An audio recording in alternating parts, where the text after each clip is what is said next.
만약 여러분의 소중한 퇴직금을 모두 잃는다면 어떠시겠습니까? 여기 퇴직금 8천만 원을 모두 잃고 67세에 새벽 택배 상하차를 시작해 다시 일어선 한 남자가 있습니다. 25년간 성실히 일한 대가로 받은 퇴직금 8천만 원으로 시작한 치킨집은 코로나와 함께 찾아온 냉혹한 현실 앞에 모두 사라졌고 3천만 원의 빚만 남았습니다. 67세의 나이에 빈손이 된 남자. 하지만 그는 절대 포기하지 않았습니다. 모든 것이 희망으로 가득했던 2019년 2월 28일. 광주 외곽 자동차 부품 제조 공장의 마지막 출근길이었습니다. 그날 아침은 유난히 추웠습니다. 영하 10도를 넘나드는 한파였지만 박형구의 발걸음은 가벼웠습니다. 25년 동안 매일 오가던 출퇴근길의 마지막이었기 때문입니다. 박형구는 이날을 얼마나 기다렸는지 모릅니다. 공장 정문에 들어서자 경비원 김씨가 반갑게 손을 흔들었습니다. 박 팀장님의 마지막 날이라며 축하 인사를 건네는 모습이 정겨웠습니다. 형구는 고개를 끄덕이며 생산관리팀으로 향했습니다. 사무실에는 동료들이 준비한 케이크와 현수막이 걸려 있었습니다. 박형구 팀장님 25년 근속 퇴직을 축하합니다 라는 글씨가 가슴을 뭉클하게 만들었습니다. 회사에서 준비한 간소한 퇴직식이 시작되었습니다. 사장님이 직접 황금 열쇠 모양의 기념패를 전달했습니다. 25년 근속에 대한 헌신에 감사한다는 말과 함께였습니다. 박형구는 원래 말주변이 없는 사람이었습니다. 하지만 그날만큼은 준비한 소감을 비록 떨리는 목소리였지만 또박또박 읽어 내려갔습니다. 25년 전 40살의 나이에 뒤늦게 이 회사에 입사했을 때의 걱정들이 떠올랐습니다.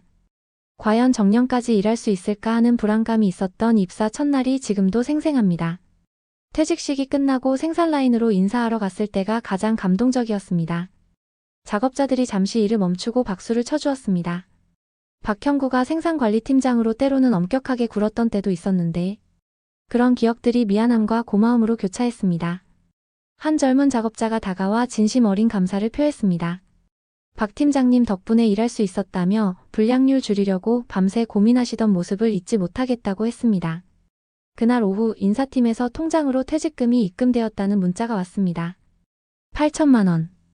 25년간 한 직장에서 성실히 일한 대가였습니다. 형구는 통장 잔고를 보며 깊은 감회에 젖었습니다. 이제 진짜 내 인생을 시작할 시간이구나. 퇴직 후 처음 한 달은 정말 여유로웠습니다. 아침에 일어나도 서둘러 출근할 필요가 없었습니다. 아내와 함께 동네 산책을 하고 점심 먹고 낮잠도 자고 오후에는 바둑 동호회에 나가기도 했습니다. 25년 만에 처음 맛보는 자유로운 일상이었습니다. 하지만 점차 불안감이 찾아왔습니다. 공무원 연금처럼 두둑하지 않은 국민연금만으로는 생활이 빠듯할 것 같았습니다. 그리고 갑자기 하루 종일 집에만 있으니 뭔가 마음이 허전했습니다. 어느 날 자동차 대리점에서 일하는 아들 진우가 집에 찾아왔습니다. 퇴근 후 맥주를 한잔하며 진우가 이야기를 꺼냈습니다. 요즘 치킨이 뜨고 있다며 친구 아버지도 퇴직하고 치킨집을 하시는데 잘 되고 있다고 했습니다. 한번 알아보는 건 어떠냐는 제안이었습니다. 처음에는 박형구도 그냥 흘려들었습니다. 하지만 진우는 계속해서 정보를 가져왔습니다. 프랜차이즈 가맹점 자료, 창업 성공 사례집, 입지 분석 자료까지 말이었습니다. 점점 관심이 생기기 시작했습니다. 결국 아내와 함께 치킨 프랜차이즈 설명회에 참석하게 되었습니다. 그곳에서 들은 이야기는 달콤했습니다. 평균 매출 2천만 원에 순이익 500만 원 이상이 가능하다고 했습니다. 은퇴자분들도 쉽게 운영할 수 있도록 본사에서 전폭 지원한다는 말도 들었습니다. 설명회가 끝나고 아내가 물었습니다. 이 나이에 창업이 가능할까, 체력적으로 버틸 수 있을까 하는 걱정이었습니다. 사실 형구도 걱정이 되었습니다. 공장에서 일할 때는 주로 품질 관리와 생산 계획을 세우는 일이었습니다. 직접 요리를 하거나 손님을 응대하는 일은 해본 적이 없었습니다. 하지만 설명회에서 만난 다른 예비 창업자들 중에는 자신보다 나이가 많은 분들도 있었습니다. 68세 퇴직 교사, 70세 전직 군인 등이었습니다. 그분들도 할 수 있다면 나도 할 수 있다는 자신감이 생겼습니다. 가족회의 끝에 창업을 결정했습니다.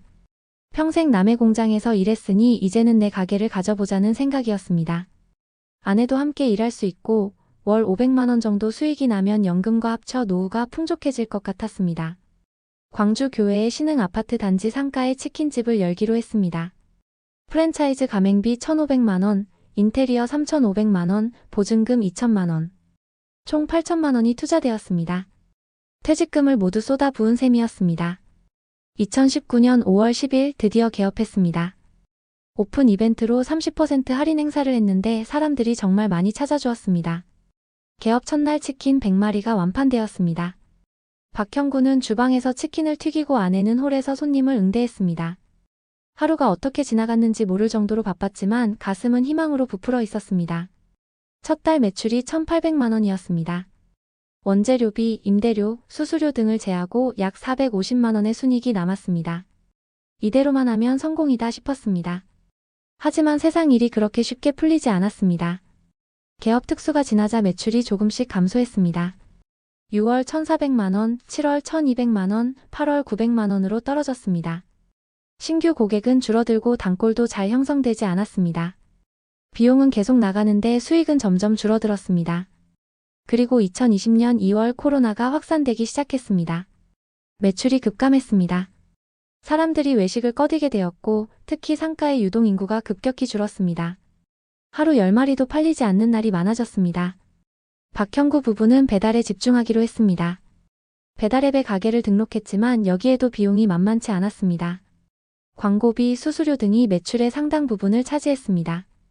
게다가 배달앱에는 이미 수많은 치킨집이 등록되어 있어서 경쟁이 치열했습니다. 임대료는 매달 나가고 재료비도 미리 결제해야 했습니다. 점점 적자가 쌓여갔고 통장 잔고는 바닥을 보이기 시작했습니다. 처음에는 곧 상황이 나아질 거라며 서로 위로했지만 코로나 이후 상황은 나아지지 않았습니다. 2020년 말 더 이상 버티기 어려워졌습니다. 임대료를 2달 연체했고 빚이 쌓였습니다. 프랜차이즈 본사에서는 계약대로 매출이 떨어져도 최소 가맹비는 내야 한다고 했습니다. 결국 2021년 2월 가게 문을 닫기로 결정했습니다. 2년간의 사투 끝에 내린 결정이었습니다. 퇴직금 8천만 원을 모두 잃었을 뿐만 아니라 2,800만 원의 부채까지 떠안게 되었습니다. 67세의 나이에 빈손이 되어 원점으로 돌아간 것입니다. 아니, 원점보다 더 밑으로 내려간 상황이었습니다. 치킨집 폐업 후 남은 것은 2,800만 원의 부채뿐이었습니다. 권리금을 받을 수 있을까 했지만 코로나19로 상가 상황이 좋지 않아 새로운 세입자를 구하기도 어려웠습니다. 밀린 임대료와 공과금을 정산하고 나니 빚만 남았습니다. 프랜차이즈 본사와도 갈등이 있었습니다. 계약 기간이 남아있다며 위약금을 청구했기 때문입니다. 아내는 큰 충격을 받았습니다. 노후 자금이 다 어디로 갔느냐며 밤마다 이불 속에서 흐느끼는 소리가 들렸습니다. 그때마다 박형구의 가슴이 찢어지는 것 같았습니다. 초등학교 교사인 딸 미영이 주말마다 와서 서류를 정리하고 개인 회생에 대해 알아봐 주었습니다. 결국 개인 회생은 하지 않고 빚을 천천히 갚아 나가기로 결정했습니다. 이제 할 일은 다시 일터를 찾는 것이었습니다. 하지만 67세의 나이에 일자리를 구하는 것은 생각보다 훨씬 어려웠습니다. 먼저 고용지원센터를 찾아갔습니다. 담당자는 친절했지만 현실적인 말을 해주었습니다. 연령 제한이 있는 일자리가 대부분이고 특히 생산직은 60세 이상이면 산재보험 문제로 채용하지 않는 회사가 많다고 했습니다. 그래도 소개받은 몇 군데 면접을 보러 갔습니다. 아파트 경비직을 지원했는데 면접관이 건강 상태를 물었습니다. 형구가 고혈압과 당뇨가 있다고 솔직하게 말하자 24시간 격일제 근무다 보니 고혈압이 있으면 어려울 수 있다는 답변이 돌아왔습니다.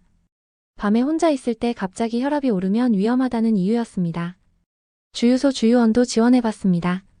하지만 요즘 주유소는 컴퓨터로 모든 것을 관리한다고 했습니다. 셀프 주유기 조작법과 카드 결제 시스템을 배울 수 있느냐고 물었습니다. 박형구는 스마트폰도 잘 다루지 못하는 처지였기에 자신이 없었습니다. 식당 설거지 아르바이트도 알아봤습니다. 한 중식당 주인이 솔직하게 말했습니다. 미안하지만 젊은 외국인 알바가 더 효율적이라고 했습니다. 설거지가 빨리빨리 안 되면 주방이 밀려서 큰일이라는 설명이었습니다. 10군데가 넘는 곳에 지원했지만 모두 거절당했습니다. 점점 자존감이 낮아지고 우울해졌습니다. 아내는 이미 노인정에서 식사 도우미 일을 시작해서 월 70만 원을 벌어오는데 형구는 집에서 빈둥거리고 있으니 더욱 마음이 무거웠습니다. 25년간 성실히 일해온 자신이 이렇게 무력해질 줄은 몰랐습니다. 하루하루가 힘들었습니다. 아침에 일어나도 할 일이 없었습니다. 뉴스를 보거나 책을 읽으려 해도 집중이 안 되었습니다. 온통 빚 생각과 앞으로 어떻게 살아야 할지에 대한 걱정뿐이었습니다. 아내와 시간차 생활을 하게 되면서 대화도 줄어들었습니다. 그러던 어느 날 밤 아파트 엘리베이터에서 구인 광고 전단지를 보게 되었습니다. 나이 제한 없음, 새벽 택배 상하차 인력 모집 일당 55,000원. 순간 눈이 번쩍 뜨였습니다. 나이 제한이 없다는 말에 희망이 생겼습니다. 전화번호를 저장해 두었다가 다음날 아침 일찍 전화를 걸었습니다. 담당자는 몇 살이냐고 물었고 67세라고 답하자 건강은 괜찮으냐고 물었습니다. 상하차 작업이라 무거운 것도 들어야 한다고 설명했습니다. 형구는 25년간 공장에서 일했으니 체력은 자신 있다고 대답했습니다. 통화 끝에 물류터미널 주소를 받았습니다. 그날 저녁 미리 위치를 확인하러 갔습니다. 집에서 버스로 40분 거리였습니다. 다음날 아침 일찍 다시 찾아가자 담당자는 면접은 없고 내일부터 오라고 했습니다. 근무 시간은 새벽 3시부터 8시까지 일당은 55,000원이었습니다. 이렇게 간단하게 일자리를 구하게 되었습니다. 달리 갈 곳이 없었던 박형구에게는 마지막 희망이었습니다. 첫 출근날 새벽 2시 30분에 터미널에 도착했습니다. 아직 어두운 새벽 하나둘 사람들이 모여들고 있었습니다. 박형구처럼 나이 든 사람도 있었고 대학생으로 보이는 젊은이들도 있었습니다. 준비물로 챙겨온 장갑과 허리보호대를 착용하고 작업 준비를 했습니다. 작업은 생각보다 훨씬 힘들었습니다. 트럭에서 쏟아져 나오는 택배 상자들을 분류하고 운반해야 했습니다. 무게는 가벼운 것부터 20kg가 넘는 것까지 다양했습니다. 쉴 새 없이 움직여야 했고 속도전이었습니다. 첫날은 정말 지옥 같았습니다. 단 한 번의 휴식 시간도 없이 5시간을 서서 일했습니다. 중간에 화장실도 못 갔습니다. 무릎에 퇴행성 관절염이 심하게 아팠고 허리도 끊어질 것 같았습니다. 게다가 새벽에 갑자기 강도 높은 활동을 하니 혈당 수치가 급격히 떨어져 저혈당 증상까지 나타났습니다. 같이 일하던 젊은 친구가 걱정스럽게 물어봤습니다. 형구는 주머니에서 꺼낸 사탕을 입에 넣으며 겨우 괜찮다고 대답했습니다. 첫날 일을 마치고 집에 돌아와서는 그대로 쓰러져 잠들었습니다. 온몸이 쑤시고 아팠습니다. 아내는 걱정스러운 눈빛으로 물었습니다. 이 나이에 그런 일은 너무 무리가 아니냐고 했습니다. 솔직히 박형구도 그만두고 싶었습니다. 하지만 달리 갈 곳이 없었습니다. 2,800만 원의 빚, 매달 내야 하는 생활비, 그리고 나이 67세. 선택지가 없었습니다. 다음 날도 그 다음 날도 출근했습니다. 몸은 점점 적응해갔지만 당뇨와 관절염 문제는 계속되었습니다. 박형구는 25년간 공장에서 배운 습관을 떠올렸습니다. 공장에서도 하루 종일 서서 일했기 때문에 자세와 몸 관리법을 알고 있었습니다. 허리 보호대를 단단히 착용하고 팔꿈치 보호대도 사용했습니다. 무거운 것을 들 때는 항상 허리가 아닌 다리에 힘을 사용했습니다. 휴식 시간에는 간단한 스트레칭을 했습니다. 당뇨 관리를 위해 항상 사탕과 초콜릿을 주머니에 넣고 다녔고 작업 전후로 혈당을 체크했습니다. 2주가 지나자 몸이 어느 정도 적응되었는지 근무가 그렇게 지옥 같지 않았습니다. 오히려 매일 아침 일을 마치고 집에 갈 때 성취감이 좋았습니다. 비록 힘든 일이었지만 내 손으로 직접 번 돈이라는 생각에 자부심이 생겼습니다. 그리고 첫 월급을 받은 날, 그 기분은 말로 표현할 수 없었습니다. 120만 원. 그날 저녁 형구는 아내에게 자랑스럽게 말했습니다. 오늘 갈비탕 먹으러 가자고 했습니다. 치킨집 실패 후 처음으로 아내에게 당당하게 외식을 제안한 날이었습니다. 아내의 얼굴에도 오랜만에 웃음이 피어났습니다. 택배 상하차 일을 시작한 지 6개월이 지나면서 새로운 생활 리듬이 자리 잡았습니다. 밤 11시에 잠들어 새벽 2시에 일어나는 생활이 이제는 몸에 배었습니다. 처음에는 적응하기 어려웠지만 25년간 공장에서 근무한 덕분에 일찍 자고 일찍 일어나는 습관이 몸에 배어 있었습니다. 저녁은 7시에 먹었습니다. 식사 후에는 아내와 함께 TV를 1시간 정도 보다가 잠자리에 들었습니다. 대중교통 막차 시간보다 더 일찍 자야 하는 생활이다 보니 사회생활이 거의 없어졌습니다. 친구들과의 저녁 약속도 못 잡게 되었고 가족 모임도 주로 주말에만 가능해졌습니다. 아내와는 시간차 생활을 하게 되었습니다. 박형구가 잠자리에 들 때 아내는 아직 TV를 보거나 집안일을 하고 있었고 새벽에 일어날 때는 아내가 깊이 잠들어 있었습니다. 매일 아침 아내가 자는 동안 일어나서 출근했습니다. 쪽지를 남겨두고 나갔습니다. 반대로 아내는 저녁에 박형구가 잠들기 전에 그날 있었던 일들을 이야기해 주었습니다. 이런 식으로 소통을 유지하고 있었습니다. 알람 소리 없이도 정확히 새벽 2시에 눈이 떠졌습니다. 25년 공장 생활이 몸에 밴 것이었습니다. 간단히 세수를 하고 미리 준비해둔 도시락을 가방에 넣었습니다. 매일 아침 아내가 일어나기 전에 준비해두는 도시락이었습니다. 작업 중간에 먹을 간식과 물통도 챙겼습니다. 새벽 2시 20분 어둠 속을 걸어 버스 정류장으로 향했습니다. 이 시간의 거리는 너무나 고요했습니다. 물류 터미널에 도착하면 이미 분주한 움직임이 시작되어 있었습니다. 전국에서 모인 택배들이 지역별로 분류되고 다시 동네별로 나뉘어 배달 기사들에게 전달되는 과정이었습니다. 형구는 이 과정 중 상하차 작업을 담당했습니다. 택배 상하차 작업에도 나름의 기술이 필요했습니다. 처음에는 단순히 힘으로만 일했지만 점차 요령을 터득해 갔습니다. 25년간 자동차 부품 품질 관리를 했던 경험이 큰 도움이 되었습니다. 물건을 분류하고 관리하는 시스템적 사고 방식이 택배 분류에도 적용되었습니다. 허리가 아닌 다리로 들기는 기본 중의 기본이었습니다. 무거운 상자를 들 때 허리를 굽히지 않고 무릎을 굽혀 다리 힘으로 들어 올리는 방식이었습니다. 25년 공장 생활에서 배운 안전수칙 중 하나였습니다. 이 방법으로 허리 부담을 크게 줄일 수 있었습니다. 박형구만의 분류 시스템도 개발했습니다. 박스 테이프 색상별로 지역을 구분하기 시작했습니다. 각 택배사마다 사용하는 테이프 색상이 다르고 지역별로 표시 방법도 달랐습니다. 이를 암기해두면 바코드를 일일이 확인하지 않고도 빠르게 분류할 수 있었습니다. 젊은 일용직 노동자들에게 이런 노하우를 가르쳐 주기도 했습니다. 지금 몸을 아끼지 않으면 나중에 후회한다며 조언했습니다. 자신도 그렇게 후회하는 사람 중 하나라고 솔직하게 털어놓았습니다. 형구의 조언을 듣고 작업 방식을 바꾸는 청년들을 볼 때면 뿌듯했습니다. 물류 터미널에서 만난 동료들 중에는 박형구처럼 60대 이상인 분들이 꽤 있었습니다.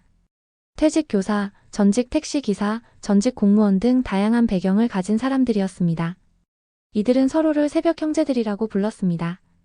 작업 중에는 대화할 시간이 거의 없었지만 짧은 휴식 시간에 서로의 사연을 나누기도 했습니다. 퇴직금을 다 까먹었다는 이야기, 창업했다가 망했다는 이야기, 부동산에 올인했다가 폭락해서 손주들 학비도 보태려고 나왔다는 이야기들이 오갔습니다. 서로의 아픔을 이해했고 그것이 위로가 되었습니다. 매달 급여일인 10일이 되면 새벽 작업을 마치고 함께 해장국을 먹는 것이 소소한 행복이었습니다. 따뜻한 국물에 소주 한 잔을 곁들이며 한 달의 고생을 위로하는 시간이었습니다. 서로의 건강도 챙겼습니다. 오늘 기운 없어 보이는데 혈압약 챙겼냐? 무릎이 많이 아파 보이니? 오늘은 가벼운 물건만 옮기자는 말들을 주고받으며 서로가 서로의 보호자가 되어 주었습니다. 상하차 작업에도 나름의 계급이 있었습니다. 고정직과 일용직으로 나뉘었고 고정직 중에서도 오래된 직원들은 더 나은 작업 구역을 배정받았습니다. 형구는 처음에 일용직으로 시작했지만 3개월 후에는 고정직으로 전환되었습니다. 관리자가 박형구의 작업 속도와 정확성을 인정해준 덕분이었습니다. 작업 환경은 계절에 따라 크게 달라졌습니다. 한여름에는 에어컨 없는 창고에서 일해야 했고 한겨울에는 영하의 날씨 속에서 야외 작업을 해야 할 때도 있었습니다. 하지만 이제는 모든 게 익숙해졌습니다. 택배 상하차 일을 시작한 지 1년이 지난 지금 박형구는 68세가 되었습니다. 놀랍게도 몸 상태는 예전보다 나아졌습니다. 매일 5시간의 육체 노동은 고된 일이었지만 규칙적인 운동 효과가 있었습니다. 체중이 5kg나 줄었고 혈당 수치도 안정되었습니다. 무릎 통증은 여전했지만 꾸준한 스트레칭으로 관리하고 있었습니다. 부부의 경제 상황도 조금씩 나아지고 있었습니다. 지금 월 수입은 형구의 택배일 120만원, 아내의 노인정 도우미일 70만원, 그리고 국민연금 93만원을 합쳐 총 283만원이었습니다. 이 중 50만원은 매달 빚 상환에 사용하고 있었습니다. 이대로 가면 5년 안에 모든 빚을 갚을 수 있을 것 같았습니다. 소비 습관도 크게 바뀌었습니다. 외식은 거의 하지 않고 집밥을 먹었습니다.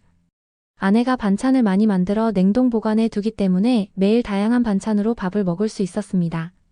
명절에도 예전처럼 비싼 선물을 주고받지 않고 정성이 담긴 손편지나 직접 만든 음식을 나누었습니다. 아들 진우는 가끔 집에 와서 빚을 대신 갚겠다고 제안했습니다. 자신의 잘못된 제안으로 치킨집을 시작하셨으니 자신의 책임이기도 하다며 말했습니다. 하지만 박형구는 항상 거절했습니다. 아들 가정에 쓰라고 아버지는 스스로 책임질 수 있다고 말했습니다. 마음은 고마웠지만 아들에게 더 이상의 부담을 주고 싶지 않았습니다. 몸 관리에도 신경을 많이 썼습니다. 퇴행성 관절염은 전문 병원에서 권유한 수술 대신 스트레칭으로 관리하기로 했습니다. 매일 아침 작업 전후에 10분씩 무릎 스트레칭을 하고 주말에는 집 근처 공원에서 가볍게 걸었습니다. 물리치료는 비용 부담이 있어 월 1회로 줄였습니다. 당뇨 관리에도 변화가 생겼습니다. 의사의 말처럼 새벽 작업을 강제 운동으로 활용하고 있었습니다. 규칙적인 운동과 식이요법으로 약 용량도 줄었고 혈당 수치도 안정되었습니다. 작업 중에 저혈당이 오지 않도록 간식을 챙기고 물을 충분히 마시는 습관도 들었습니다. 작업을 마치고 나면 종종 물류터미널 근처 공원에서 아침 산책을 했습니다. 작업으로 긴장된 몸을 풀고 아침 태양을 맞으며 하루를 시작하는 시간이었습니다. 이 시간에 종종 명상하듯 걸으며 생각을 정리했습니다. 처음에는 실패에 대한 자책과 분노가 많았지만 이제는 감사하는 마음이 더 컸습니다. 일할 수 있는 건강, 곁에 있는 가족, 그리고 매일의 일상이 감사했습니다. 치킨집 실패 후 가장 힘들었던 것은 경제적 어려움보다 심리적 상실감이었습니다. 가장으로서의 자존심, 성공에 대한 자신감, 미래에 대한 희망이 무너졌었습니다. 하지만 새벽 일을 시작하면서 점차 회복되었습니다. 나는 여전히 가족의 중심이라는 생각이 형구를 지탱해 주었습니다. 택배 터미널에서는 다양한 세대의 사람들을 만났습니다. 특히 대학생들이 방학 때 아르바이트로 많이 왔습니다. 그들과 대화하는 것이 즐거웠습니다. 박형구의 나이에 그런 일을 하는 이유가 궁금한지 젊은 친구들이 종종 물어봤습니다. 처음에는 대답하기 어려웠습니다. 창업 실패와 빚에 대해 이야기하는 것이 부끄러웠습니다. 하지만 점차 솔직하게 자신의 경험을 나누기 시작했습니다. 그것이 젊은이들에게 교훈이 될 수 있다고 생각했습니다. 젊을 때 안정적인 준비가 필요하다고 조언했습니다. 자신의 경우에는 너무 늦게 위험한 도전을 했다고 털어놓았습니다. 탄탄한 기반 없이 창업했다가 한순간에 모든 것을 잃었으니 젊은이들은 자신의 실수를 반면 교사로 삼았으면 한다고 말했습니다. 놀랍게도 이런 대화를 통해 형구는 젊은 친구들에게 많은 것을 배우기도 했습니다. 역 멘토링이라고 할까요? 스마트폰 활용법부터 최신 트렌드까지 요즘 세대의 생각과 문화를 이해하게 되었습니다. 특히 한 대학생이 알려준 스마트폰 앱으로 버스 도착 정보를 확인하는 방법은 매일 유용하게 사용하고 있었습니다. 취업 준비 중인 청년에게 조언해준 날도 기억에 남습니다. 경영학과를 졸업하고 대기업 취업을 준비 중인 청년이었는데 면접 준비에 도움을 달라고 했습니다. 25년간 회사에서 일하며 쌓은 경험이 도움이 될 거라고 생각했나 봅니다. 그날 작업 후 간단한 아침 식사를 하며 박형구가 알려준 인사 담당자의 마음을 사로잡는 법이 도움이 되었는지 나중에 그 친구가 취업 소식을 전해왔을 때 정말 기뻤습니다. 이런 경험들을 통해 형구는 깨달았습니다. 나이가 들어도 누군가에게 도움이 될 수 있다는 것, 그리고 그런 일들을 할 때 가장 행복하다는 것을 말입니다. 치킨집 실패라는 아픈 경험도 이제는 다른 사람들에게 전달할 수 있는 소중한 교훈이 되었습니다. 어느 날은 특히 더운 여름날 작업 중에 갑자기 어지러움이 찾아왔습니다. 잠시 쉬려고 구석에 앉았는데 관리자가 다가왔습니다. 오늘 많이 힘들어 보인다며 1시간만 쉬었다가 다시 합류하라고 했습니다. 오늘은 인원이 충분하니까 괜찮다고 말해주었습니다. 그 작은 배려가 얼마나 고마웠는지 모릅니다. 새벽 택배 일은 힘들었지만 형구에게는 단순한 일자리 이상의 의미가 있었습니다. 그것은 실패 후 재기의 기회였고 가족에게 당당해질 수 있는 이유였으며 새로운 사람들과 연결되는 통로였습니다. 무엇보다 자신이 아직 누군가에게 필요한 존재라는 것을 깨닫게 해주었습니다. 새벽 일을 하면서 박형구는 전혀 다른 세상을 보게 되었습니다. 사람들이 잠든 시간에는 또 다른 세상이 있었습니다. 분류 작업 중에 보는 택배들을 통해 요즘 사람들의 소비 패턴도 알게 되었습니다. 온라인 쇼핑몰 박스가 쏟아지는 것을 보며 세상이 정말 많이 변했다고 생각했습니다. 명절 전에는 특히 물량이 폭주했습니다. 선물 세트, 과일 박스가 산더미처럼 쌓이고 작업량도 2배로 늘었습니다. 그때는 하루 일당이 7만 원으로 올라가는 특별 시즌이었습니다. 힘들었지만 보람도 있었습니다. 지금 박형구 앞에는 분명한 목표가 있습니다. 2,800만 원의 부채를 완전히 상환하는 것입니다. 그날이 오면 그것이 진짜 퇴직일이 될 것입니다. 그때까지는 빚에서 벗어나지 못한 것이니까요. 70세에 택배 일을 그만둘 계획입니다. 그때는 몸이 허락하는 더 가벼운 일을 찾을 생각입니다. 아파트 택배 보관실이나 경비실 데스크 업무 같은 것을 생각하고 있습니다. 체력적으로 덜 부담되면서 경험을 살릴 수 있는 일이면 좋겠습니다. 아내와 함께 소박한 계획도 세웠습니다. 빚 갚고 제주도 일주일 여행 가기였습니다. 결혼 40년 동안 제대로 된 여행 한 번 가지 못했습니다. 신혼여행도 없었고 항상 일이 먼저였습니다. 이제는 남은 시간을 아내와 함께 보내는 것이 가장 중요합니다. 박형구에게는 3명의 손주가 있습니다. 아들의 아이 2명과 딸의 아이 1명입니다. 그들에게 할아버지로서 어떤 모습을 보여주고 싶은지 많이 생각합니다. 형구는 손주들에게 이런 말을 남기고 싶습니다. 할아버지의 실패가 너희에게 교훈이 되길 바란다고. 실패해도 다시 일어설 수 있다는 것, 그리고 어떤 나이에도 새로운 시작이 가능하다는 것을 기억해 달라고 말입니다. 매일 아침 집을 나서기 전 거울을 보며 다짐합니다. 박형구, 넌 아직 할 일이 많다. 인생의 무대에서 다시 한번 일어서는 자신의 모습, 그것이 마지막 공연이 될지라도 최선을 다할 것입니다. 어제도 오늘도 그리고 내일도 박형구는 새벽 2시에 일어나 터미널로 향합니다. 차가운 새벽 공기를 마시며 걷는 그 길에서 이상하게도 평온함을 느낍니다. 퇴직금 8천만 원을 모두 잃고 67세에 시작한 새벽 택배. 상하차 1. 누군가에게는 실패의 종착점으로 보일지 모르지만 형구에게는 새로운 출발점이 되었습니다. 인생은 끝날 때까지 끝난 게 아니니까요. 실패도 나이도 박형구를 멈출 수 없습니다. 오늘 아침도 터미널에서 젊은 친구들과 새벽 형제들을 만날 것입니다. 그들과 함께 또 하루의 일을 시작할 것입니다. 무거운 택배 상자들을 나르며 또 다른 누군가의 소중한 물건들을 정성껏 분류할 것입니다. 그 일상 속에서 박형구는 자신의 존재 이유를 찾았습니다. 비록 화려하지는 않지만 누군가에게는 꼭 필요한 일을 하고 있다는 자부심, 가족을 위해 최선을 다하고 있다는 뿌듯함, 그리고 아직 포기하지 않고 살아가고 있다는 용기 말입니다. 68세의 박형구에게는 아직 꿈이 있습니다. 빚을 모두 갚는 것, 아내와 제주도 여행을 가는 것, 손주들에게 좋은 할아버지가 되는 것, 그리고 언젠가는 자신의 이야기를 들려주는 것입니다. 실패해도 다시 일어설 수 있다는 것, 나이는 단지 숫자일 뿐이라는 것을 말입니다. 새벽 터미널로 향하는 박형구의 발걸음이 오늘도 힘차게 울려 퍼집니다. 어둠을 뚫고 새로운 하루를 맞이하러 가는 그의 모습에서 우리는 진정한 용기를 봅니다. 넘어져도 다시 일어서는 인간의 의지를, 끝까지 포기하지 않는 삶의 의미를 발견합니다. 인생은 끝날 때까지 끝난 게 아니라는 것을, 실패도 나이도 우리를 멈출 수 없다는 것을 보여주는 감동적인 이야기입니다. 오늘 이야기는 어떠셨나요? 여러분의 생각이 정말 궁금해요. 댓글로 알려주세요. 오늘도 함께 해주셔서 진심으로 감사합니다. 따뜻한 인생 스토리였습니다.